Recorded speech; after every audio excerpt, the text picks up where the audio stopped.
Well, thank you for that kind introduction. It's nice to hear people say kind words about you. But I learned a lesson recently about the dangers of trying to get people to compliment you. So this was actually a couple years ago, and I'd been exercising a lot, and I had lost weight. And so I went to the kids, and I said, kids, I actually now weigh only 3 pounds more than I did as a senior in high school. And my daughter looks at me and she goes, "Oh my gosh, Dad, you were that fat in high school?"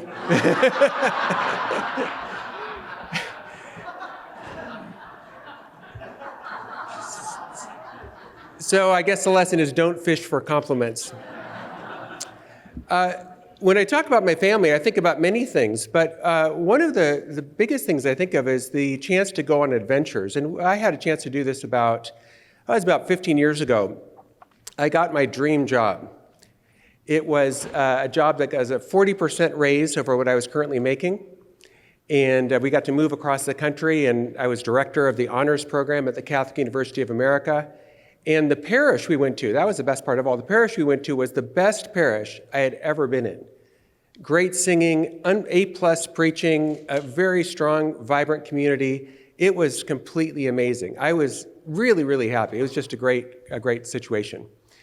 And everything was wonderful except for one thing, and that was that my wife hated to be in Washington, D.C.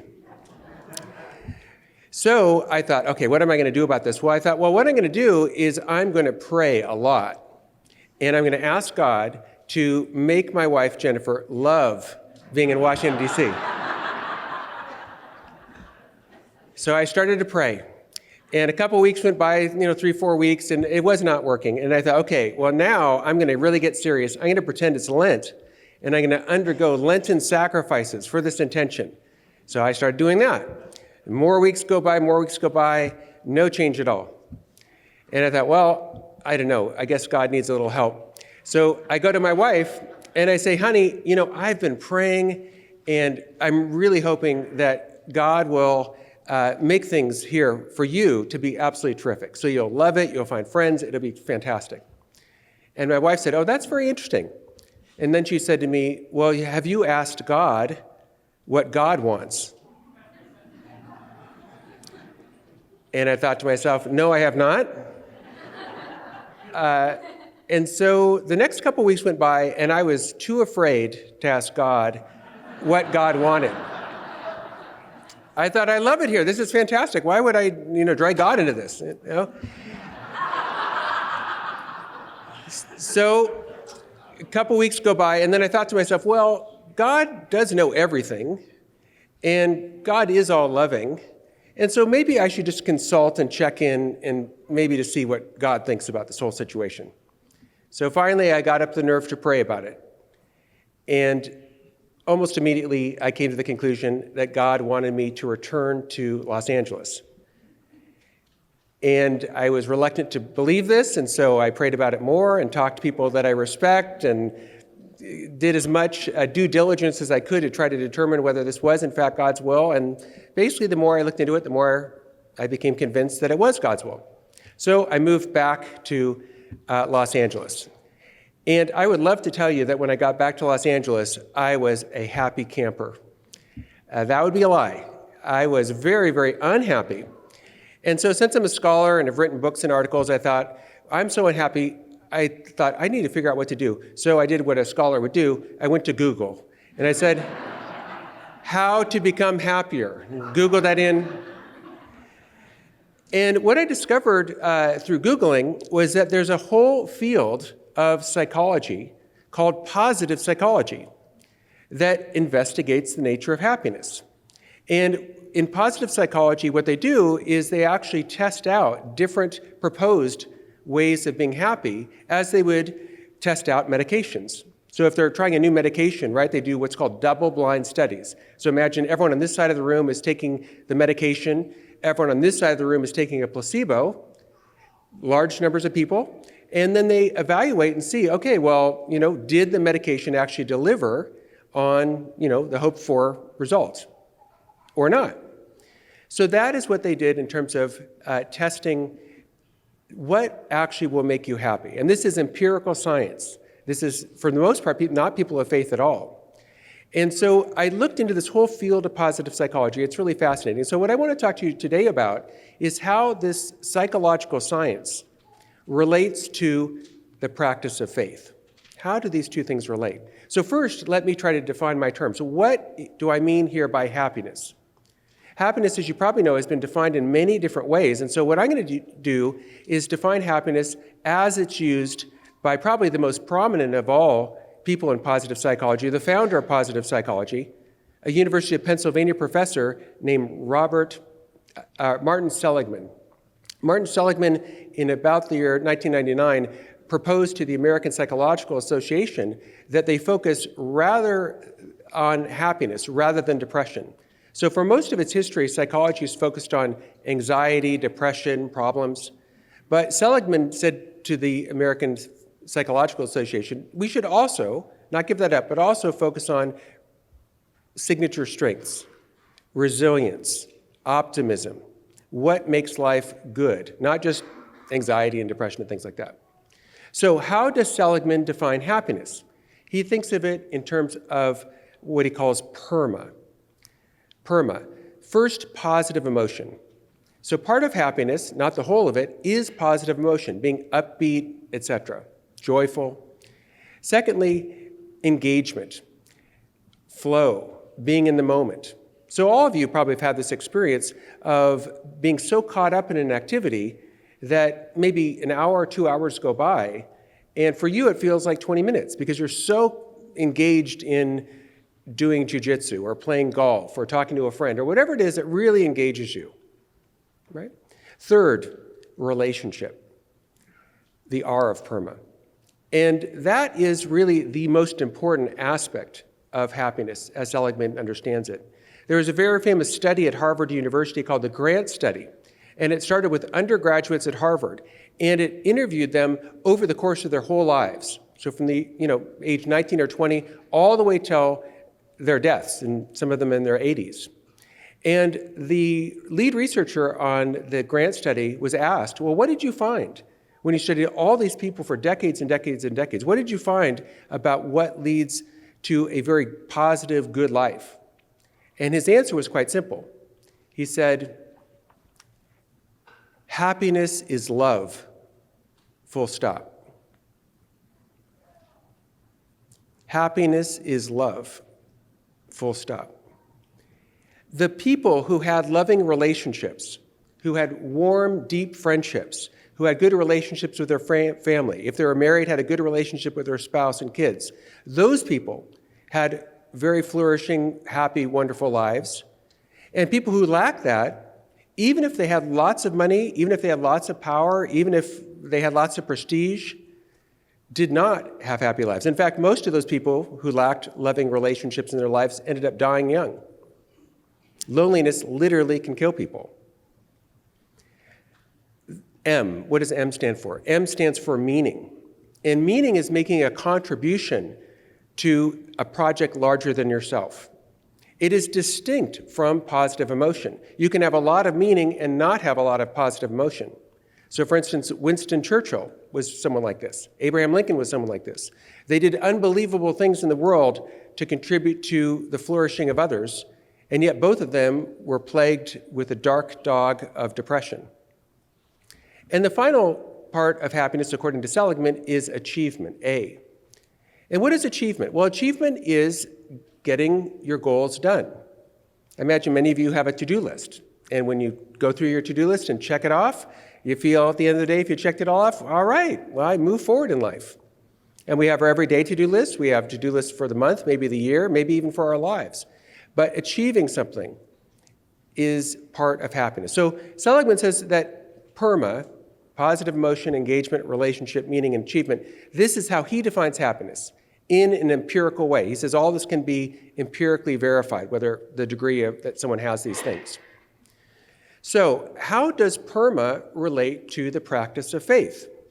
Is Freud right that psychological flourishing is going to be undermined by faith, undermined by the practice of belief in God and loving God and such? That's what Freud thought. But the empirical research shows that Freud was dead wrong, that faith, the practice of faith, actually enhances all those things. If you look at positive emotion, people who practice their faith, on average, have much higher degrees of positive emotion. They have much lower degrees of depression. In fact, if you think about what's the exact opposite of positive emotion, it would be to feel so horrible and terrible about life that you want to end your life. And the Los Angeles Times reported on a study recently that indicated that there was one group in this huge study that had 0 cases of suicide and attempted suicide. And those were Catholic women who went to church more than once a week. It was the lowest of any group. So religious practice enhances psychological well-being, enhances positive emotion. Does it enhance engagement? Does it enhance flow? Well, as people of faith, we're called to work. We're called to make the world a better place. We're called to engage our own talents for the sake of others. What about relationships? Well, Jesus, of course, was asked what the most important law of all is. And he said the most important law was what? To love God with your whole heart, soul, mind, and strength. And secondly, to love your neighbor as yourself. So for people of faith, love is at the very heart of our life. It's at the very heart of what God calls us to do. What about meaning? Well, meaning is also part of our faith. We're called to help others in big ways and in small ways. Jesus very famously said what? I was hungry and you fed me. I was thirsty and you gave me something to drink. I was naked and you clothed me. And we're called to help those in need. And sometimes the person in need is someone in our own family, right? Our spouse, our brother, our sister, our son, our daughter, our parent. But we're all called to have mercy on those that we can help and try to make their life better, to make a positive contribution. And what about achievement? Well, achievement too is part of the Christian life, right? We're called to try to make the world a better place for everyone in our lives and make the world a better place also by making ourselves better in some way. So the psychological evidence, and again, I'm talking about empirical science here, indicates that people of faith actually do quite well, better than people that don't practice their faith in terms of PERMA. And I say here practice faith. It's not enough to say, well, I'm Catholic and I don't do anything about it, or I believe in God and that's the end of it. We're talking about people who make their belief in God actual through practices, going to church, praying, things like that. So those characteristics of PERMA, though, can be had by people that lack faith altogether, right? An atheist could have positive emotion, engagement, relationship, meaning, and achievement. So what, if anything, does faith add beyond what you could have if you were just a secular person practicing positive psychology? Well, both secular people and religious people can do some of the fundamental practices recommended by positive psychology. So let me mention some of those to you. One of them is kindness. There actually was a study that just came out last month in the Journal of Positive Psychology. And what it did is it looked at a comparison of people suffering from anxiety and depression, and it compared using cognitive behavioral therapy, which is a very standard mode for treating depression and anxiety. Compare that, on the one hand, with doing acts of kindness. They had people in this study twice a week do 3 acts of kindness for others. So things like doing the dishes for a friend, or calling someone that's lonely, or bringing flowers to your mom, just, not earth-shattering things, but nice little kind things. And what the study indicated is that acts of kindness was actually more effective at relieving depression and anxiety than cognitive behavioral therapy, which is the gold standard for treating anxiety and depression.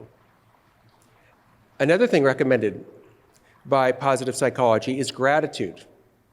To think about your life and think about what you're grateful for, what's good in your life. Because the fact is, everyone's life here is a mixture of what's positive and what's not positive. Right? If I knew you well, if you knew me well, look, everything in your life's not perfect. And then on the other hand, hopefully you're not, in a concentration camp dying, so it's not just total wipeout either. You got to kind of mix, right? So what does gratitude do? Gratitude allows us to focus on what is positive and what is good. And once you begin to practice gratitude, focus regularly on these things, you notice more. So St. Ignatius Loyola recommended to people doing the spiritual exercises that they do what he called the examen. And the first part of the examen is to think about the last 24 hours and think about what gifts God has given you in those 24 hours. Now, why does that work? Why does it work psychologically speaking? Well, I think it works psychologically speaking because what you're looking for, you see more of.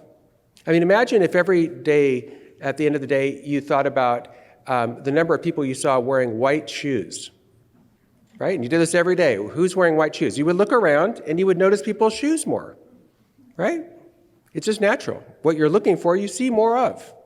So to practice gratitude is something that enhances our well-being, not by changing reality. There's still positive and negative things there, but by focusing our attention on what is positive and good. They found an interesting fact about gratitude. You may know this already, but maybe you don't. There's one day of the year where the number of suicides in the United States gets to its very lowest point, and that's Thanksgiving Day. Fewest number of suicides in the United States, right? Why is that? Well, I think because people are, more than any other day, being grateful on that day. We as Catholics are lucky because Thanksgiving Day for us does not come just once a year in November, right? Every Mass, every Eucharist is just a Greek word for Thanksgiving, is a chance for us to offer thanks to God. And think about it, the last words of every Mass are what? Thanks be to God. It's the last words the Church has in our minds as we leave. So we have kindness, we have gratitude. The secular people, the secular positive psychologists, they said the third thing, the queen of the virtues, one of them called it, is forgiveness. Now, why is forgiveness so important? Well, forgiveness is important because relationships are so important. If relationships are really the heart of happiness, the fact is we need forgiveness to preserve relationships.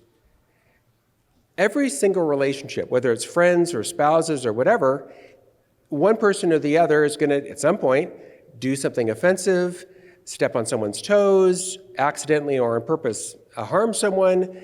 This is just the nature of being a human being. Now, if you don't have forgiveness, what happens? Well, you just say, that's it. Andrew was so rude to me, I can't believe he said this. He's out. I'm not talking to him ever again, right? My mom, I can't believe that birthday present. That was terrible. I'm not talking to her. My brother showed up drunk. He's out. And I eliminate all these people. Well, you can do that, and then you end up all alone. And you can make new friends, but of course, those people are also not perfect. And so they're going to offend you. They're going to say the wrong thing, do the wrong thing. Without forgiveness, we can't have any long-term relationships. So forgiveness is absolutely crucial. Now, as Catholics, we know Jesus of Nazareth had a lot to say about forgiveness. Right? How many times should I forgive my brother? 7 times? No, 70 times 7. Jesus thought forgiveness was so important, he put it in the prayer that he gave to his disciples, in the Our Father, right in the middle. Right? Forgive us our trespasses as we forgive those who trespass against us. Forgiveness was so important for Jesus that even as he was dying on the cross, getting asphyxiated, he couldn't breathe. With the little breath he had left, he said what? Father, forgive them. They know not what they do. So we as Christians have the teachings of Jesus to greatly reinforce these findings in positive psychology. But what they found, again, secular psychology, was that forgiveness was absolutely key, central. So what does faith add, though, beyond this? Because a secular person can be grateful, a secular person can forgive, a secular person can be kind. Well, I think faith actually adds a lot. First of all, it adds a lot to gratitude. Because gratitude you might define as the response you get from someone giving you a gift. But if you're a person of faith, then your very existence is a gift from God. And the beauty of the world is a gift from God. Gifts include not just things that your mom or dad or friend give you at Christmas or something, but includes the very reality that you exist in. So the scope of gratitude is greatly broadened. Secular people also do not have a remedy for death. Death completely destroys PERMA, right? At death, you get rid of positive emotion, engagement, relationship, meaning, achievement. It's all gone. But as Christians, of course, we have the hope of resurrection, that death is not the final word. In addition to the, what would you say? The augmenting of these positive psychology practices through Christian faith, we have the problem of guilt. So secular people and people of faith alike recognize that they do things that are wrong. And psychology can give us some remedy for the feelings of guilt, but the reality of objective trespassing is something that psychology just doesn't handle, it doesn't treat. But again, we have a remedy for that. Everyone knows, at least sometimes, that they do things that are wrong.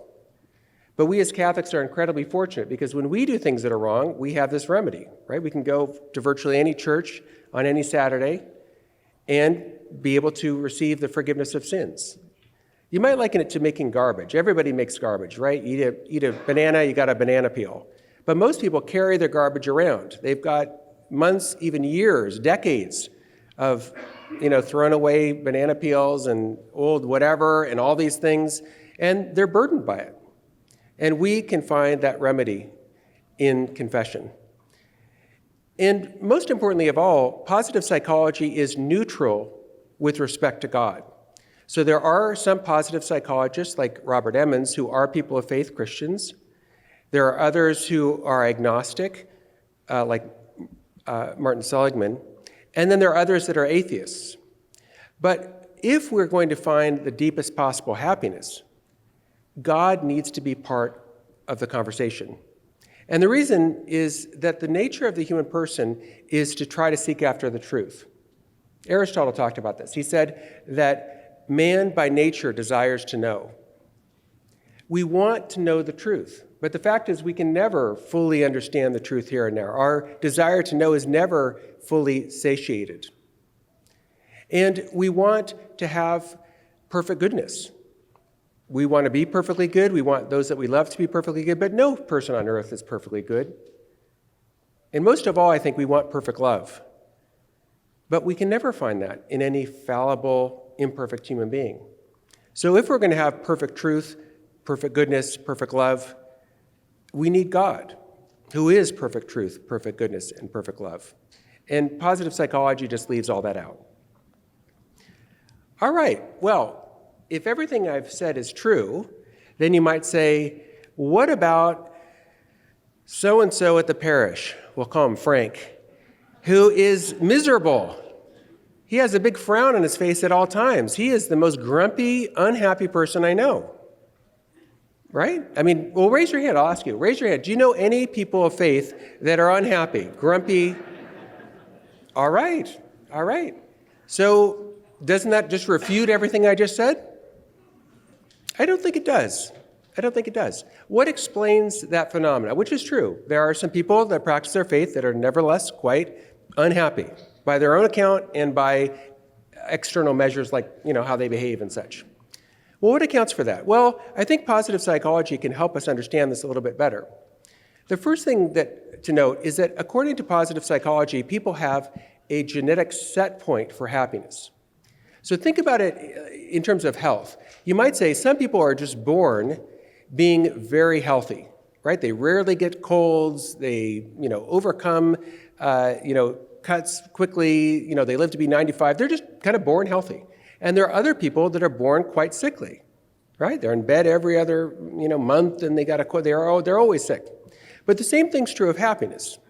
You can see, even in small children, right? You may know this from your own experience, that some kids are just bubbly, upbeat, kind of chipper. They're just born with a kind of temperament that's very optimistic and cheerful and happy. And there are some kids that are born with the opposite kind of temperament, right?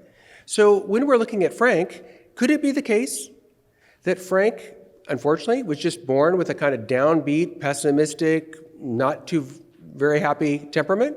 Yeah. And would Frank be even more unhappy if he didn't practice his faith? Yeah, exactly. So he's miserable, but could he be even more miserable?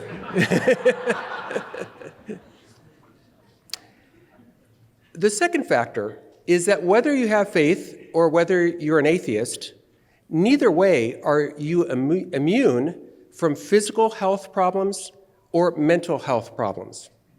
So if you're a believer, if you're an atheist, and a car runs you over, it's going to undermine your happiness, right? Obviously.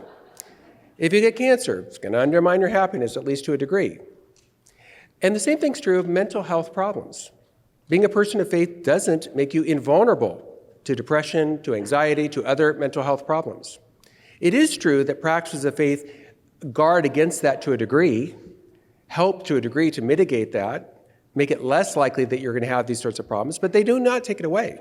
And the fact is, since we're human, the well-being of our body and the well-being of our mind is related to our happiness.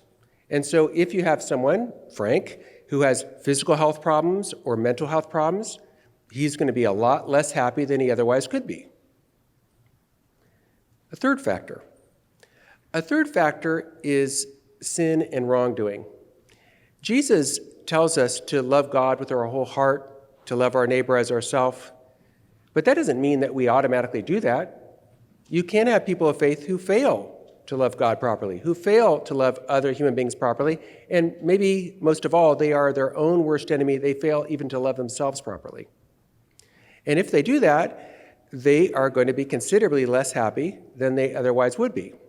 It'd be a little bit, if you think of Jesus like a medical doctor, right? And you come to the doctor, and the doctor's like, here's this great prescription. You've got asthma, great. Here's this, take this inhaler, morning and night. This will help you a lot with your asthma. You go, that's great advice. I love that. And then you take your inhaler, put it behind the mirror in the bathroom, never take it. Well, okay, if you don't take it, how's it going to help you? Right? It's not going to help you. Right? So if we're going to be healed of sin and such, we need to follow what the divine physician tells us to do. Be grateful, be forgiving, be kind, be loving, etc. So, Frank, maybe, and we can't really judge Frank, right? Because it could be that Frank just has a low genetic set point for happiness. It is literally no more his fault than the fact that he has brown eyes or green eyes are just out of his control, right? It could be that he has health problems, and those might be entirely not his fault either. Right? He inherited the dark dog of depression from his grandma, who suffered with it too. Right? He might have physical health problems. And then he might, to some degree, greater or lesser degree, have sin, which undermines love, and therefore undermines his happiness. So, positive psychology can actually help Christians in many ways. And I want to talk to you just a little bit now, drawing things to a close pretty quick, about how positive psychology can help you to be more happy. I've already mentioned some things, like to be grateful, and so you could start doing that practice of St. Ignatius and think about your day and express gratitude to God for that.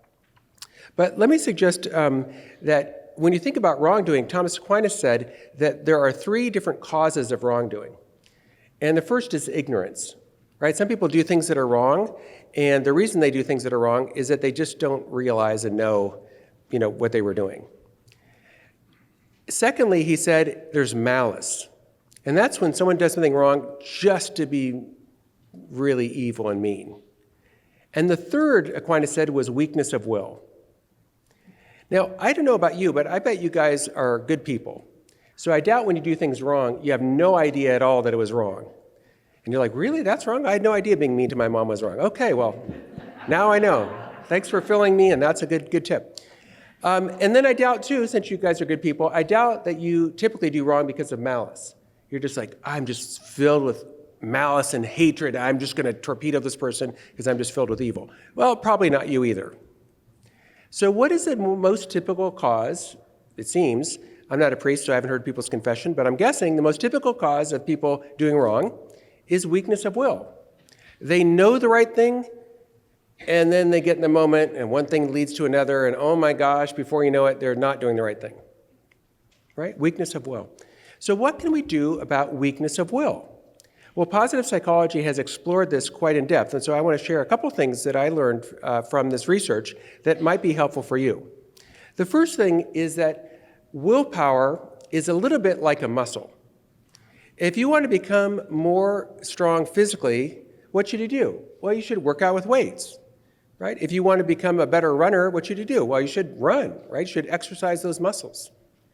And if willpower is akin to a muscle, how do we improve that? Well, one way is to exercise those muscles, right? And what does that involve? Well, the examples given in the literature is to sit up straight, or to speak without using slang. We're not talking about sitting on top of a post for 30 years or some totally radical thing, but to do something that goes a little bit against the grain. So you could think, maybe another example would be not putting butter on your bread, or getting out of bed right away when the alarm goes off. These are not, again, things that are going to make the newspaper like, oh my gosh, he got out of bed when the alarm went off. That's amazing. Great job. But all these things are little ways, you might say, of strengthening our willpower, right? If every meal you do a little, no salt when you would prefer salt, or, no wine when you prefer to have wine, or whatever it is, all those things strengthen our willpower a little bit, day by day. There's a word that the church uses for these sorts of things. It's called mortification, right? Little penances, little tiny efforts to not do exactly what you'd like to do so as to become a little bit stronger. The psychological literature also talks about things that we can do to strengthen our willpower, things like sleep. If you're up at 2 a.m, not sleeping, scrolling through TikTok or whatever, this is undermining your willpower, because to have good willpower, we need adequate sleep, need adequate nutrition. And the third thing they talk about, they call it a willpower miracle, is exercise. Exercise. So the next time you feel tempted to do something bad, maybe take a walk around the block. Look at the trees, get some air in your lungs, right? Exercise a little bit. Now, what do we do about temptation? I bet most people in here have experienced temptations before. What do you do about that? Well, let's do a little experiment now. I want everyone here to not think about a white bear. Go ahead. Think about anything you want. Think about anything you want. Do not think about a white bear, though. Just telling you, okay? No white bears. How's it going? Well, of course you're thinking about white bears, right? Because even if you try not to, you're thinking, oh, am I thinking about white bears? Well, now you are thinking about white bears as soon as you ask that question. So you might think of a temptation a little bit like a white bear. Now, if a bear shows up on your campgrounds, what should you do about that? Well, one thing you should not do is feed the bear. Why? Well, if you feed the bear's going to love it. And then the next day, you're going to have mama bear, brother bear. You got a whole, clan of bears, and you keep doing that, you're going to have a colony of bears, so you don't feed the bear. So giving into temptation doesn't really work for the long-term solution because you're feeding the bear. Another thing that doesn't work very well is fighting the bear. If you go out there, even if you're an advanced jiu-jitsu master, and try to fight the bear, it's not going to go well for you, right? So saying, I'm not going to think about it, not going to work very well. So what do? Well, what they advise campers to do is ignore the bear. There's the bear. Yep, the bear's there. The bear is going to go away on its own. Why? Because our minds, by their very nature, are restless. You've had experience with this, I'm sure. You sit down to pray. Oh God, I'm making time for you, and I'm here praying, and well, I wonder what they're going to serve for dinner tonight. Yeah. Oh, no, I'm back, God, I'm back. I got a little distracted there. God, I love you. I'm here to serve you. What do you want me to do? Yeah, this belt's a little tight. I don't know. And you get distracted immediately, right? Try it one time. Go to Eucharistic adoration and be like, God, I'm giving you this 1 hour. I'm going to only focus on you. I would bet you $100 within 5 minutes, you're going to be thinking about something other than God. The human mind, of its very nature, is restless. So that's not good news when you're trying to pray, because you start praying and pretty soon you're thinking about whatever. But it's great news when you're tempted. The fact is, your mind is going to start wandering away. There's no temptation that's going to be permanently in your mind forever. If you don't feed the bear and you don't fight the bear's sniffing around, the bear's going to wander off. And temptations will wander off. By the way, this wasn't part of the talk, but I just want to throw this in here just because I think it's interesting and important and fun. Here's a way that I found that you can radically reduce your distraction in prayer. At least it works for me, and I think it'll work for you too. Rather than just sit and talk to God either with your mouth or talk to God with your mind. You do that, that's great. But here's something else you can do. What is prayer? Prayer is communication. And there's different ways to communicate. Obviously, we can communicate verbally, that's great. But another way to communicate is through writing. So try this for a little practice. Write a letter to God,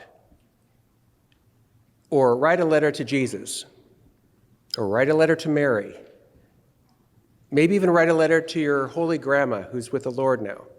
But write a letter to God and be totally honest about what your situation is. Lay it all out there. I mean, God knows everything already anyway, but you maybe don't. So put it all out there. Your doubts and your fears, your triumphs, what you love, what you hate. Tell God everything. So you write it all out. Sincerely love, Chris. Then use your imagination. And imagine, what would God say in reply to you, to what you just told him? And write about that. Prayer is communication with God. And you can't communicate verbally. Of course you can. And you can communicate mentally, not saying any words with your mouth, but, saying words as it were in your mind. There's many different ways to pray. But you might find, as I have found, that to write a letter to God and to imagine what God would write back to you is a way that greatly, greatly, greatly reduces distractions. Because writing focuses you, right? You're focusing and getting it out there, and it organizes you, and it's very, very, very helpful.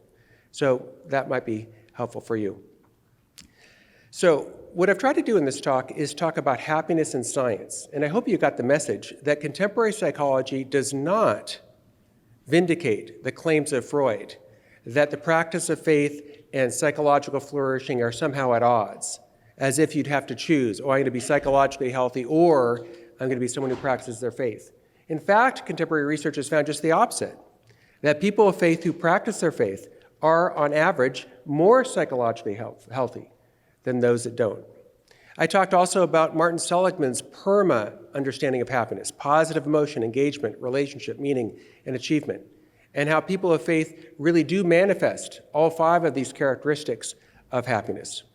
I talked a little bit about how faith adds to PERMA, how PERMA is not enough, that PERMA does not give us any remedy at all for the catastrophe facing us all, death, that PERMA doesn't have any way to reduce actual guilt, and that PERMA is unable to deliver on the deepest desires of the human heart for perfect truth, perfect goodness, and perfect love. I talked a little bit, too, about the idea of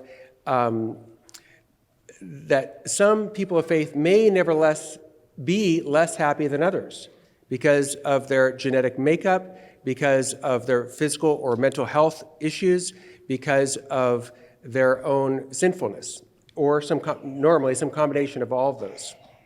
And I talked a little bit about weakness of will and some remedies for weakness of will that contemporary psychologists have talked about. But I want to conclude by saying this. If you do all the things that I recommended perfectly, you are still not going to be perfectly happy. Perfect happiness is impossible here below. No one is going to be perfectly happy here on earth. And part of that is that our bodies, as long as we're here, are weak. We get sick, we get tired, we have physical and mental health problems at some point. But part of it, too, is that as long as we're here below, our love is always going to be imperfect. No one here on earth right now loves God perfectly, loves their neighbor perfectly, even loves themselves perfectly. So perfect happiness is reserved for the life to come. It's reserved for heaven and heaven alone. And that actually also is good news. And the reason that's good news is that one way to be less happy than you otherwise could be is to have unrealistic expectations. I remember when I went to college, my mom had always told me in high school, college is amazing, college is so fun, it is the best time of your life, it's so great, so great. And so I went to college and I thought, wow, this is going to be absolutely off the charts, amazing. And because my expectations were so high, I was seriously disappointed. I was like, I thought the streets were supposed to be paved with gold here, and it's supposed to be, no, it's disappointing. So we can be much more happy than we otherwise would be if we keep in mind that this life is always going to be a combination of joyful and sorrowful mysteries. We can't escape it. We can't escape it. That's just the nature of being human here on this earth. But that also gives us grounds for hope for perfect happiness in the life to come. Thank you very much.